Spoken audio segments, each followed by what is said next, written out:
আহা, আমাদের ইসলাম কত সুন্দর। ইসলাম বলে তুমি খাবারে ফু দিয়ে খেও না। বিজ্ঞান বলে ফুতে আছে কার্বন ডাই অক্সাইড, যা খাবারে পড়লে খাবার বিষাক্ত হয়ে যায়। ইসলাম বলে নারী তুমি ভ্রু প্লাগ করিও না। বিজ্ঞান বলে ভ্রু প্লাগে নারীর মৃত্যুও হতে পারে। ইসলাম বলে তুমি শূকরের গোশত খেও না।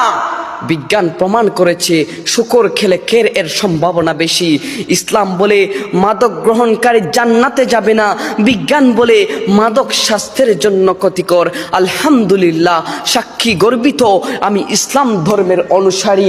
মনে রাখবেন, আজকের এই 2024-এ এসে বিজ্ঞানীরা, সায়েন্টিস্টরা যা আবিষ্কার করছে, 1500 বছর আগে আল্লাহর রাসূল সাল্লাল্লাহু আলাইহি ওয়াসাল্লাম তার মুখনিসৃত বাণীতে এইগুলা বলে গিয়েছিলেন, এইগুলা বুঝিয়ে দিয়ে গিয়েছিলেন।